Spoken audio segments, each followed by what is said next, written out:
This is why I hate hickory.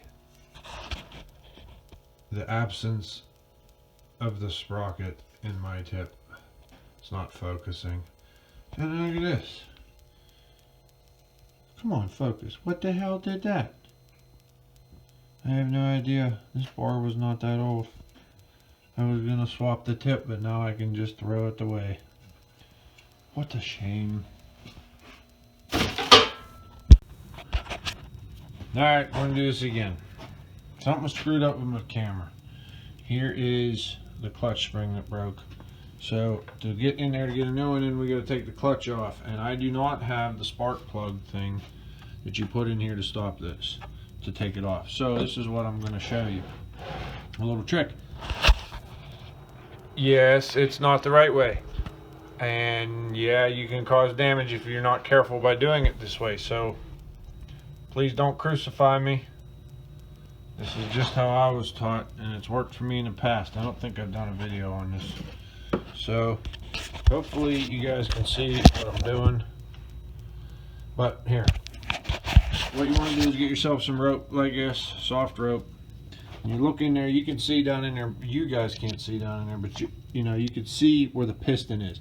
And you want to bring the piston on and stroke up. And you got to kind of, it's a little bit of guesswork, but you're bringing up past where the exhaust ports are that go out to the front of the motor, because when you stuff this rope down in there, you don't want it to go into the exhaust port, because when you bring it up that's sharp, it'll cut it right off. And then you're left with a big piece of nylon rope that will smoke like you would not believe when you start to saw it. And I know this, not the smoking part, but the cutting off part. I know this because I did it. So I actually did it with a piece of rubber hose because I did not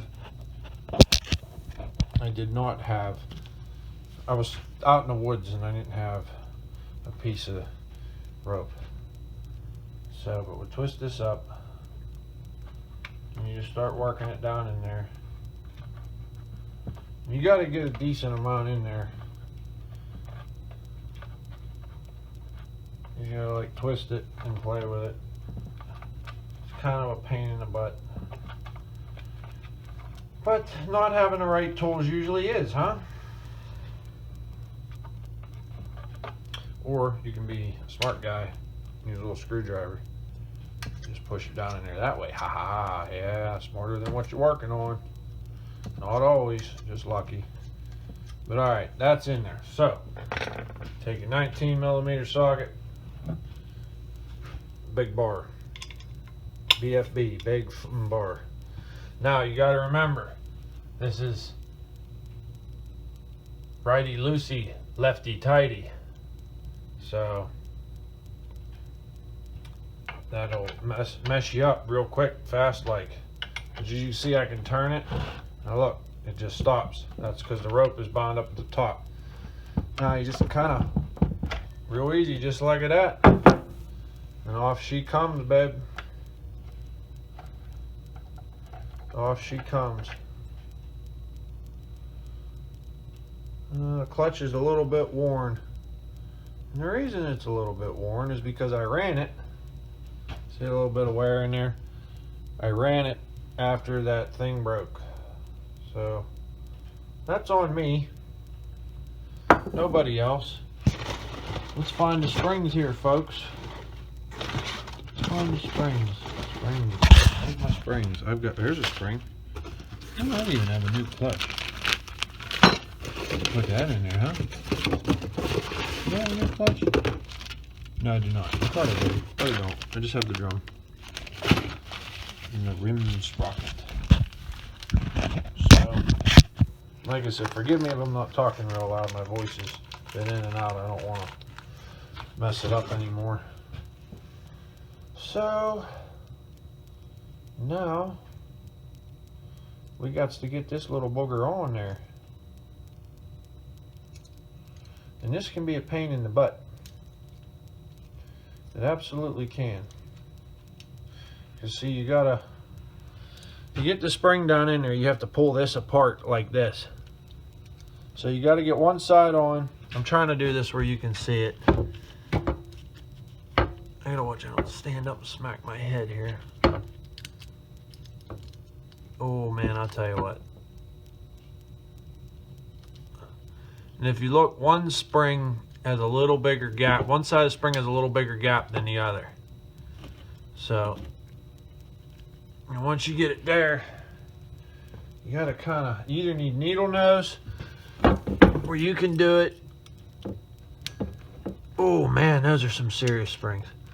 You can do it with a screwdriver, but boy, is it a pain in the butt.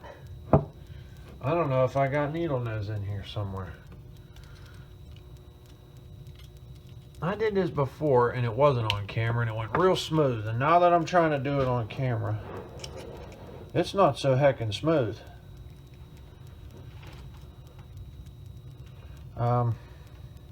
Let's turn this, hopefully you guys can see what the hell I'm doing. I think there's going to be a cuss word here in a minute. So I'm sorry if that slips out. But since I'm going to be demonetized here real soon, I'm not too worried about it. Because after all, it is, you know, everybody swears every once in a while.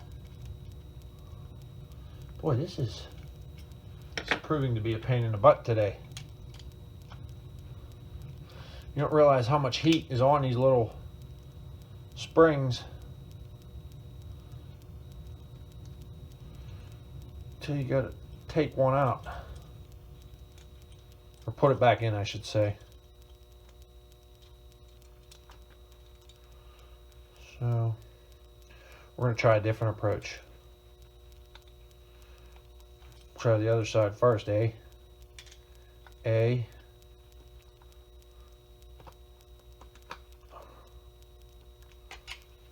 Smaller screwdriver. Ow. Fingers. Ow. I know I'm going to catch hell for this. Someone's going to say, you should have had this tool. You should have did it this way. Yeah, you're right. I should have.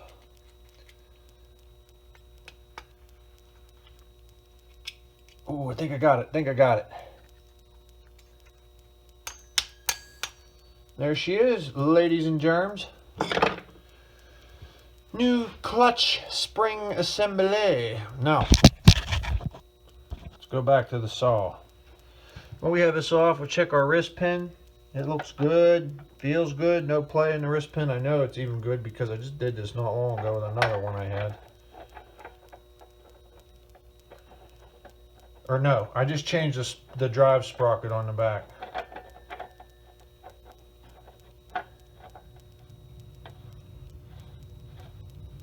Now you spin it the other way.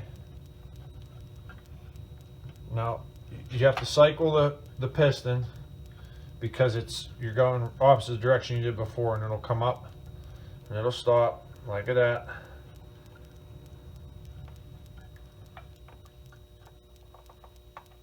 Okay, now we have to tighten this. And it's very important you don't over tighten this because there's no need to hulk out and tighten it down because the direction of this speed makes the spins makes it get tighter, you know what I mean? So you don't have to like go crazy. You got to get it tight, but God, let's not.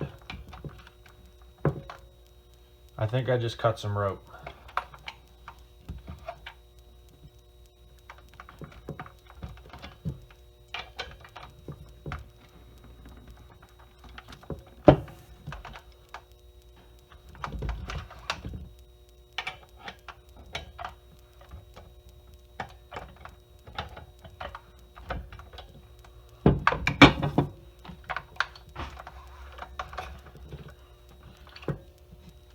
See, I gotta cycle this one more time now.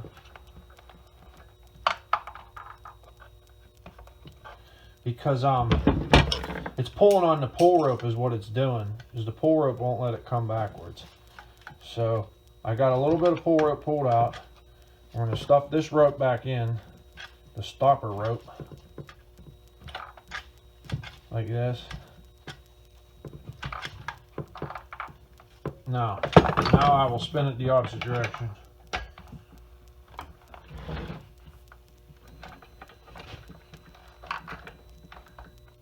There, finally got it to stop. Okay. Which means the piston has cycled. Man, this is a pain in the butt. That's tight enough. Okay. Now, you pull the other direction. You pull your rope out. And she's fixed, Fred. And yeah. So Hickory, what did it do to me today? I blew a sprocket out of a bar and apparently broke this part of the side rail out. I don't know how the heck that happened. And the other reason I hate the Hickory is by this little booger here. Let's show you this one. I was going to leave it there, but I brought it back. When it gets to chattering when you're doing plunge cuts and stuff, and sometimes it'll just blow your chains apart. See it? Pulled the rivet, broke the drive link, but chains got life in it, so what I'll do is just hang it here on the wall with this other one that's screwed up, and I will get it turned into a 20-inch loop that I can use or give to a friend or something like that. Of course, I say I'm always going to get them turned into it, and I never do it, but maybe this will be the year that I do that. 2018's year of the saw chain. Yeah? This one here, same thing, cutting some hard crap. And you can see, where did it go? You can't see because I can't find it. Right there, look, it tore the teeth off from chattering. There's so much torque in that saw that it just chewed them off. And this chain's brand new. I mean, it's never even been sharpened. So, yeah. Alright guys, hope, like I said, hope someone can use that.